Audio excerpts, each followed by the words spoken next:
नमस्कार दोस्तों, मैं रजनीश वशिष्ठ आप सबका स्वागत करता हूं अपने YouTube चैनल पर। पहला चैप्टर हम कंप्लीट कर चुके हैं। आज हम स्टार्ट करने जा रहे हैं अपना सेकंड चैप्टर, जो कि है मेकिंग ऑफ कॉन्स्टिट्यूशन। आज हम संविधान सभा की बात करेंगे। मेकिंग ऑफ कॉन्स्टिट्यूशन में पढ़ेंगे कि पहली बार कब डिमांड की गई संविधान की और किस प्रकार भारत का संविधान बनकर तैयार हुआ।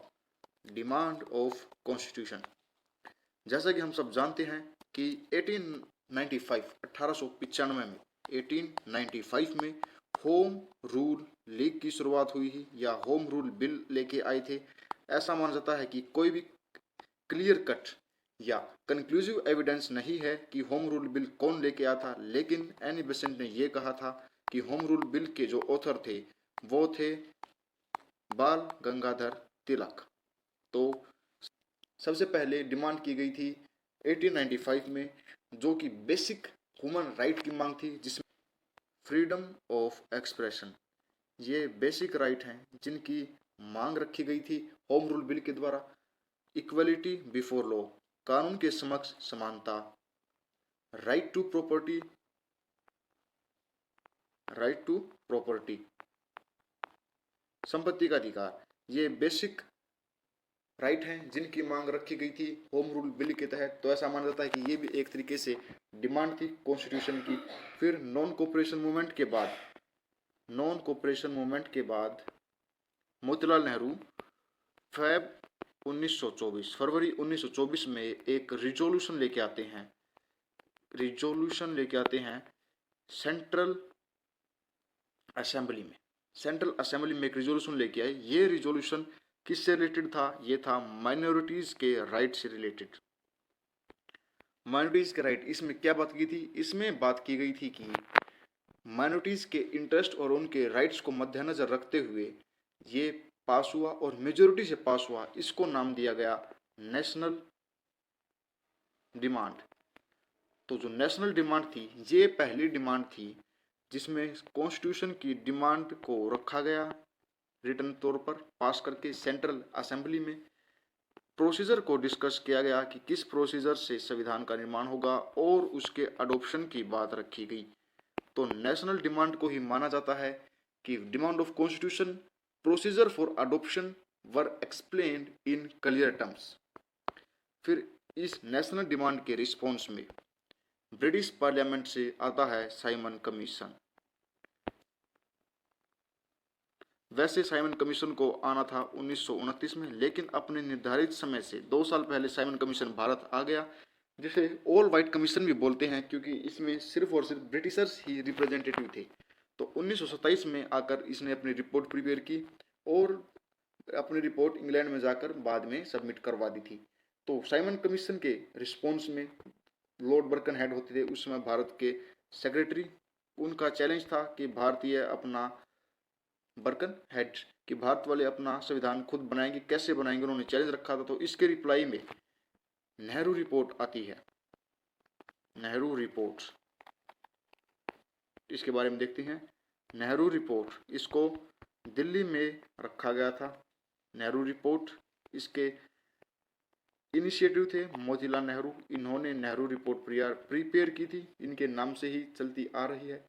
नेहरू रिपोर्ट को ऑल पार्टीज ने एक्सेप्ट कर लिया था, स्वीकार कर लिया था, सिवाय मुस्लिम लीग के। मुस्लिम लीग ने नेहरू रिपोर्ट को स्वीकार नहीं किया था।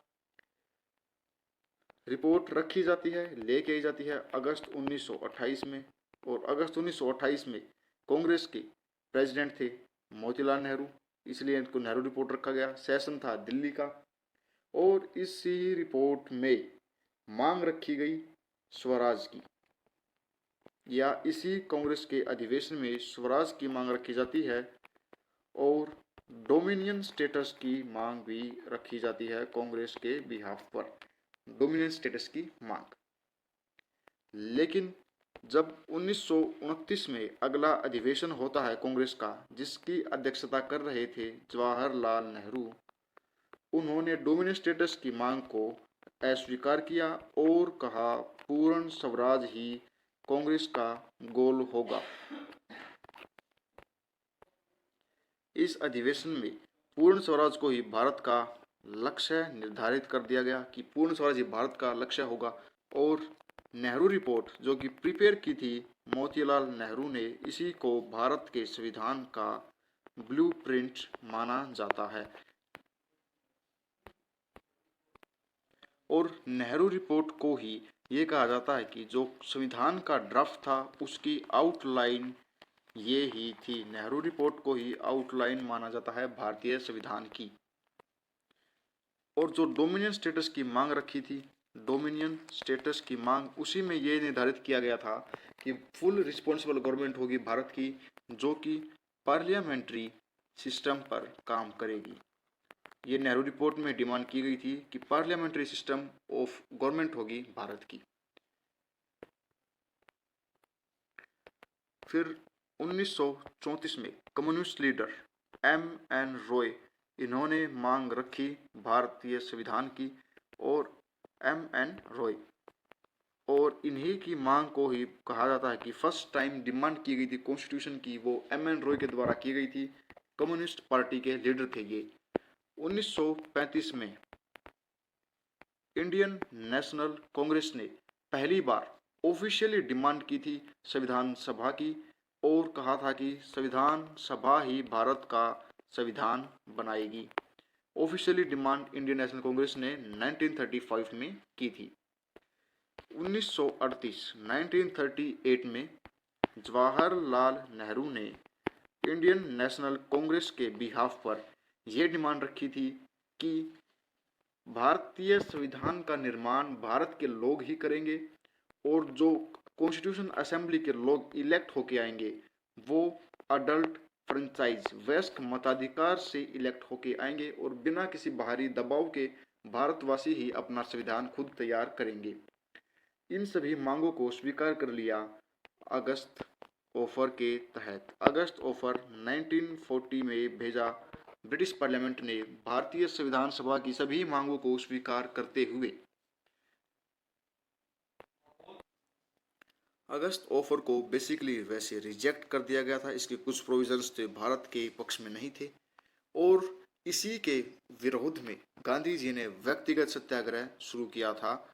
अगस्त ऑफर के विरोध में व्यक्तिगत सत्याग्रह गांधी जी ने शुरू किया, और अगस्त ऑफर को जवाहरलाल नेहरू ने यह कहा कि अगस्त ऑफर है a rusted nail on the door, दरवाजे पर जंग लगी हुई कील। जवाहरलाल नेहरू ने कहा a rusted nail on the door, ये कोड याद रखें। ये कहा था जवाहरलाल नेहरू ने अगस्त ऑफर को, और अगस्त ऑफर वैसे पहला एक्सेप्टेंस था, first acceptance of demand of constitution assembly. संविधान सभा की मांग को स्वीकार कर लिया गया था। व्यक्तिगत सत्याग्रह किया था गांधी जी ने। फिर 1942 में था क्रिप्स मिशन।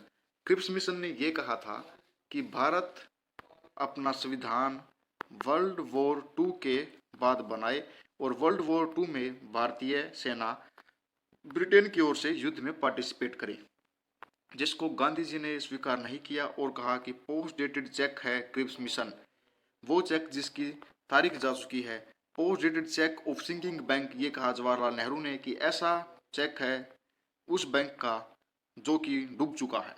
ये कोट किए गए थे क्रिप्स मिशन के लिए, क्योंकि क्रिप्स मिशन ने कहा था कि संविधान का निर्माण वर्ल्ड वॉर 2 के बाद करें, ऐसा प्रोविजन रखा गया था।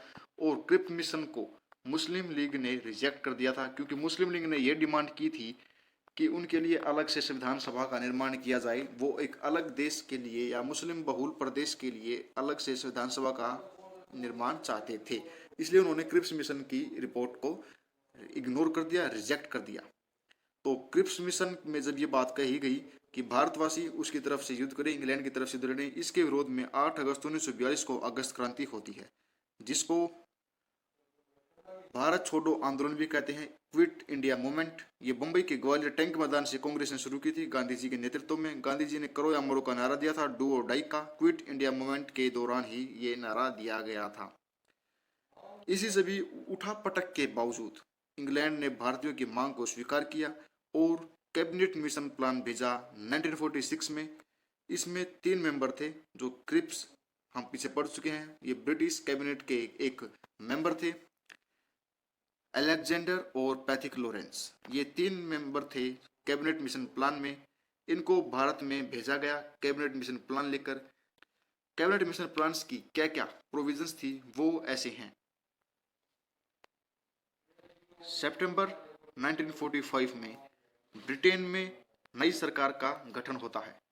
नई पार्टी जीत कराती है और इंग्लैंड के पीएम बनते हैं क्लीमेंट एटली।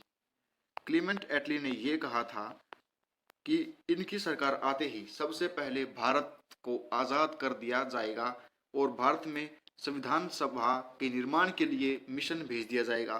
तो इन्हीं के नेतृत्व में 1946 में कैबिनेट मिशन प्लान भारत में भेजा गया था। कैबिनेट मिशन प्लान के दो उद्देश्य थे। एक संविधान सभा का निर्माण करना और बी एक इंटरिम गवर्नमेंट की स्थापना करना जब तक कि संविधान बनकर तैयार और लागू नहीं हो जाता। ये दो मुख्य प्रोविजंस थे कैबिनेट मिशन प्लान के। और क्लेमेंट एटली सरकार बनाते हैं और अपनी जो घोषणा उन्होंने की थी उसको पूरा करने के लिए वो भारत में भेजते हैं India independence act. Cabinet mission plan के बाद 1 जुलाई 1946 को पहली बार इलेक्शन होते हैं संविधान सभा के लिए। टोटल मेंबर थे 389 और एक सीट का रिप्रेजेंटेशन लगभग 1 मिलियन व्यक्तियों के लिए था। एक सीट निर्धारित की गई थी 10 लाख पॉपुलेशन के ऊपर। ये पॉपुलेशन रिप्रेजेंटेशन के अकॉर्डिंग सीटों का निर्धारण किया गया था। सीटों का आवंटन इस प्रकार हुआ। 292 सीटें मिली ब्रिटिश प्रोविंसेस को या ब्रिटिश इंडिया और 4 ब्रिटिश कमिश्नरीज को। 93 सीटें मिली देशी रियासत प्रिंसली स्टेट को और ये 292 और 4 मिलकर टोटल 296 सीट थी ब्रिटिश इंडिया के पास। और इन्हीं 296 के ऊपर ये इलेक्शन हुआ था। ये जो 93 सीट्स हैं ये थी नॉमिनेटेड, इनके ऊपर इलेक्शन नहीं हुआ। ये नॉमिनेशन देने थे प्रिंसली स्टेट को, या जो प्रिंसली स्टेट के हेड थे वो खुद भी संविधान सभा ज्वाइन कर सकते थे या अपने द्वारा किसी भी मेंबर को भेजकर अपना नॉमिनेटेड रिप्रेजेंटेटिव बनाकर भेज सकते थे। इलेक्शन होते हैं सिर्फ और सिर्फ ब्रिटिश सीट्स के ऊपर, ब्रिटिश इंडिया की सीट्स के ऊपर जो है 296। इन सीटों के ऊपर इलेक्शन किस प्रकार से होगा? इलेक्शन का प्रोविजन रखा गया कि प्रोपोर्शनल रिप्रेजेंटेशन होगी, समानुपाती प्रतिनिधित्व। इसके अंतर्गत single transferable vote system STV, जो कि प्रेसिडेंट का हाथ के समय एकल संक्रमणीय मताधिकार प्रणाली, इसके द्वारा इलेक्शन होगा और रिप्रेजेंटेटिव चुनकर आएंगे। ब्रिटिश इंडिया की जो सीट्स थी इसमें भारत का रिप्रेजेंटेशन किया था सभी वर्गों के लोग थे, लगभग Hindu, Muslim, Sikh, Christian, Anglo Indian, SC, ST और SC/STs की महिलाएं भी थी। तो लगभग पूरे भारत के जितने भी वर्ग थे उन सभी का रिप्रेजेंटेशन था संविधान सभा में। और एक महत्वपूर्ण बात जो याद रखने योग्य है, संविधान सभा में गांधी जी ने पार्टिसिपेट नहीं किया था। गांधी जी ने संविधान सभा में पार्टिसिपेट नहीं किया था, ये याद रखने योग्य बात है। ब्रिटिश इंडिया की सीटों पर तो इलेक्शन हो जाता है, लेकिन जो 93 सीटें थी देशी रियासत के लिए या प्रोविंसेस के लिए, ये नॉमिनेटेड होकर नहीं आती हैं, क्योंकि जो प्रिंसली स्टेट के जो लीडर्स थे या किंग थे, महाराजा राजा, उनको ये लगा कि अगर वो भारत में इलेक्शन होते हैं, डेमोक्रेसी का हिस्सा बनते हैं, तो उनकी मोनार्की खत्म हो जाएगी, उनकी पावर खत्म हो जाएगी, उनका अस्तित्व नहीं रहेगा, ऐसा सोचते हैं और वो संविधान सभा का बहिष्कार करते हैं। किसी भी प्रोविंस ने पार्टिसिपेट नहीं किया उस समय तक। लेकिन जब इंडियन इंडिपेंडेंस एक्ट आता है उस समय पर इन्हें ये डर हो जाता है कि क्योंकि इंडिया इंडिपेंडेंस एक्ट ने जो कि 1947 में आया था सभी मांगों को स्वीकार कर लिया था और भारत और पाकिस्तान दो अलग अलग देश की मांग को स्वीकार कर लिया था और दोनों की अलग से संविधान सभा की मांग को भी स्वीकार कर लिया था और ये कहा था कि दोनों की अलग से संविधान सभा होगी, दो अलग देश होंगे और दोनों का अलग ही कॉन्स्टिट्यूशन होगा। अब जो प्रिंसली स्टेट्स थे इन्हें ये डर लगने लगा कि या तो इन्हें इंडिया के साथ जाना होगा या पाकिस्तान के साथ जाना होगा या इंडिपेंडेंट रहना होगा। ये 3 ऑप्शन मिले थे इंडियन इंडिपेंडेंस एक्ट में, लेकिन इन्होंने भारत में शामिल होना उचित समझा। क्योंकि पाकिस्तान में सिर्फ मुस्लिम मेजोरिटी ही थी, तो उन्हें ये डर था कि कहीं उनका अस्तित्व पाकिस्तान में जाकर ख़त्म न हो जाए। लेकिन भारत में अपना प्रभुत्व स्थापित करने के लिए वो भारतीय संविधान सभा का हिस्सा बन जाते हैं और 28 अप्रैल 1947 को 6 प्रिंसली स्टेट्स ने भारतीय संविधान सभा या कॉन्स्टिट्यूशन असेंबली को ज्वाइन कर लिया था और बाकी सभी ग्रेजुअली ज्वाइन कर ही रहे थे। मुस्लिम लीग की कुछ सीट जो मुस्लिम लीग के पास थी, उन्होंने भी भारतीय संविधान सभा को ज्वाइन करना शुरू कर दिया था, क्योंकि वो सीट कुछ इस प्रकार थी, या तो भारत के बिल्कुल ही मिडल में थी या उनकी जियोग्राफिकल लोकेशन इस प्रकार थी कि वो पाकिस्तान में नहीं जा सकते थे, तो उन्होंने भी भारतीय संविधान सभा को ही ज्वाइन करना उचित समझा। और इलेक्शन हो जाते हैं। ब्रिटिश इंडिया की सीट 296 थी, इनके ऊपर इलेक्शन होते हैं। कांग्रेस 208 सीट जीत जाती है, 73 सीटें आती है मुस्लिम लीग के पास और 15 जो इंडिपेंडेंट थे या अदर्स थे उनके पास आती है सीट। तो 208 तो कांग्रेस की थी। जो 73 मुस्लिम सीट थी, इनमें से कुछ ने भारतीय संविधान सभा को ज्वाइन कर लिया, क्योंकि इनकी ज्योग्राफिकल कंडीशन इस प्रकार थी कि अब पाकिस्तान की संविधान सभा ज्वाइन नहीं कर सकते थे। साथ ही साथ जो ब्रिटिश पार्लियामेंट था, उन्होंने ये अधिकार दिए संविधान सभा को कि संविधान सभा कोई भी कानून चेंज कर सकती है, कोई भी कानून बदल सकती है, अल्टर कर सकती है या डिलीट कर सकती है, जो कि ब्रिटिश पार्लियामेंट ने बनाया था भारतीयों के लिए। तो कानून को बदलना और डिलीट करने की छूट दे दी गई संविधान सभा को, और संविधान सभा के पास ही सारे अधिकार थे अब, इसलिए संविधान सभा ही फर्स्ट पार्लियामेंट के रूप में उभर कर आगे आती है। फर्स्ट पार्लियामेंट भी थी संविधान सभा। संविधान सभा में 2 निकाय थे, 2 बॉडी बन चुकी थी संविधान सभा की। वो कौन कौन सी थी? एक तो कॉन्स्टिट्यूशन बॉडी, दूसरी लेजिस्लेटिव बॉडी, क्योंकि संविधान सभा के पास ही 2 मुख्य काम थे। एक तो संविधान को बनाना, मेकिंग ऑफ कॉन्स्टिट्यूशन, दूसरा उसको लागू करना, enactment of laws for India.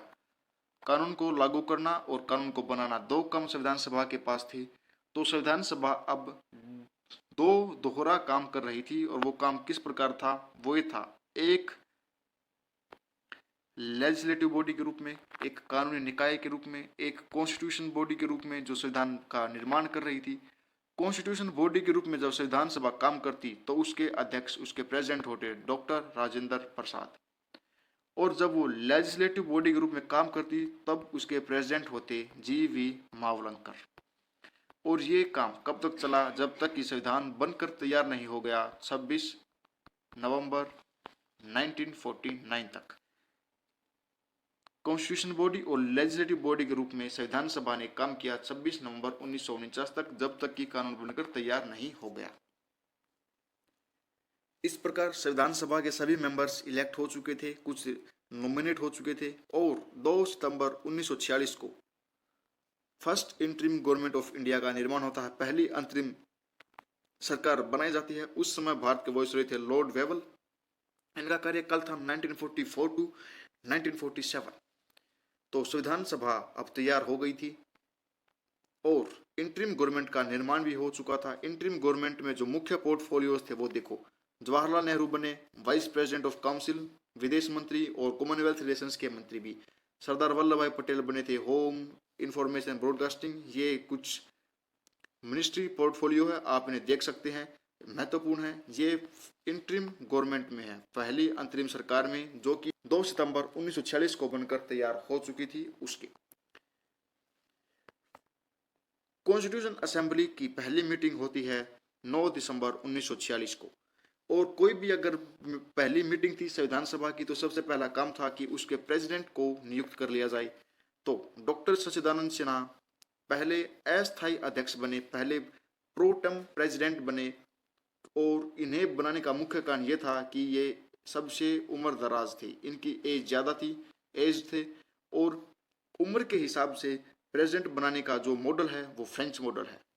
France में ऐसा ही करते हैं कि जिसकी उम्र ज़्यादा होती है उसको ही अध्यक्ष बना दिया जाता है, लेकिन भारत ने इन्हें बनाया अस्थायी अध्यक्ष, और सेकंड मीटिंग जब होती है 11 दिसंबर 1946 को, तब स्थायी अध्यक्ष या प्रेसिडेंट या चेयरमैन के रूप में डॉक्टर राजेंद्र प्रसाद को ही भारत का पहला प्रेसिडेंट बना दिया जाता है संविधान सभा का। और ये चेयरमैन ही वाइस प्रेसिडेंट लिख देते हैं यहाँ पर। और वाइस प्रेसिडेंट बनाए गए डॉक्टर एच.सी. मुखर्जी। एच.सी. मुखर्जी को पहला वाइस प्रेसिडेंट बनाया गया संविधान सभा का। और इसी के साथ एक और वाइस प्रेसिडेंट बनाए गए थे वी.टी. कृष्णामाचारी। तो संविधान सभा के पास टोटल 2 वाइस प्रेसिडेंट थे। एक थे डॉक्टर हरीश चंद्र मुखर्जी, डॉक्टर एच.सी. मुखर्जी, और दूसरे थे वाइस प्रेसिडेंट वी.टी. कृष्णामाचारी, और प्रेसिडेंट के रूप में काम किया डॉक्टर राजेंद्र प्रसाद ने। साथ ही एक लीगल एडवाइजर बनाया गया संविधान सभा का। लीगल एडवाइजर क्वेश्चन बहुत बार रिपीट हुआ है, ये है B.N. Rao. Sir B.N. Rao को लीगल एडवाइजर बनाया गया संविधान सभा का। तीसरी मीटिंग होती है 13 दिसंबर 1946 को। इस दिन पंडित जवाहरलाल नेहरू प्रेजेंट करते हैं objective resolution of the Indian constitution. Objective resolution मतलब उद्देश्य का संकल्प। इसको प्रेजेंट करते हैं जो पंडित जवाहरलाल नेहरू संविधान सभा के समक्ष। ऑब्जेक्टिव रिजोल्यूशन मॉडर्न टाइम में आज प्रियम्बल के रूप में माना जाता है, जाना जाता है। प्रियम्बल है वो उस समय पर ऑब्जेक्टिव रिजोल्यूशन था। उद्देश्य का संकल्प, इनका संकल्प था कि हम भारत को कैसा संविधान देंगे। तो प्रियम्बल को ही सोल ऑफ कॉन्स्टिट्यूशन माना जाता है, संविधान की आत्मा, संविधान की फिलोसफी। ये क्वेश्चन बहुत बार रिपीट हुआ है, what is the philosophy of the Indian constitution. तो संविधान की फिलोसफी, दर्शन, भारत का दर्शन, संविधान का दर्शन कैसा है, ये ऐसा है जो प्रियम्बल में वर्णन किया गया है। और प्रियम्बल को ही कहा जाता है fundamentals of Indian constitution, Bharat का सिद्धांत। सोल, फिलोसफी और फंडामेंटल ऑफ इंडियन कॉन्स्टिट्यूशन, ये प्रियम्बल ही है। 20 फरवरी 1945 को, जैसा हम पढ़ चुके हैं कि इंडियन इंडिपेंडेंस एक्ट के रिलेटेड जो ब्रिटेन के पीएम थे क्लेमेंट एटली, उन्होंने कहा था कि भारत को 30 जून 1948 तक आज़ादी मिल जाएगी, जो कि उस समय से पहले मिल चुकी थी। मार्च 1947 में लॉर्ड माउंटबेटन भारत के वॉइसरॉय बनते हैं और माउंटबेटन प्लान लेके आते हैं, जिसमें उन्होंने 2 डोमिनियन स्टेटस के प्रपोजल को स्वीकार कर लिया था। पाकिस्तान की एक अलग से संविधान सभा बनाई जिसके अध्यक्ष थे मोहम्मद अली जिन्ना, और भारत की जो संविधान सभा बनी थी उसके अध्यक्ष थे doctor Rajendra Prasad. Mountbatten plan ने यह कहा था कि जो 2 डोमिनियन स्टेट होंगे उनमें गवर्नर जनरल का प्रोविजन होगा, संविधान सभा होगी और दोनों का इंडिपेंडेंट कॉन्स्टिट्यूशन भी होगा। 4 जुलाई 1947 को बिल इंट्रोड्यूस किया गया और 18 जुलाई 1947 को बिल को मान्यता मिल गई, इंडियन इंडिपेंडेंस एक्ट, और इसको लागू किया गया 15 अगस्त 1947 को। कॉन्स्टिट्यूएंट असेंबली थी, संविधान सभा थी, इसका डिवीजन कर दिया गया, वो था डिकी बर्ड प्लान के अंतर्गत। टोटल 389 सीट थी, हम पहले पढ़ के आ चुके हैं। 299 सीटें मिली भारत को और 90 सीटें मिलती हैं पाकिस्तान को। तो यहाँ तक था मेकिंग ऑफ कॉन्स्टिट्यूशन का ये लेक्चर। अगले लेक्चर में हम पढ़ेंगे कुछ मेजर कमेटीज़ के बारे में, माइनर कमेटीज़ के बारे में, और ड्राफ्टिंग कमेटी जो बहुत ही इंपॉर्टेंट है, इसके बारे में भी अगले लेक्चर में पढ़ेंगे। Enactment and enforcement of the constitution के बारे में पढ़ेंगे। एक्सपर्ट कमेटीज़ के बारे में भी अगले लेक्चर में ही करेंगे। और साथ ही संविधान सभा के क्रिटिसिज्म और उसके इम्पोर्टेंट फैक्ट के बारे में हम अगले लेक्चर में डिस्कस करेंगे। वीडियो देखने के लिए आप सबका धन्यवाद। जुड़े रहिए हमारे साथ, चैनल को सब्सक्राइब कर लीजिए, शेयर कर लीजिए। आपका दिन शुभ हो। Thank you.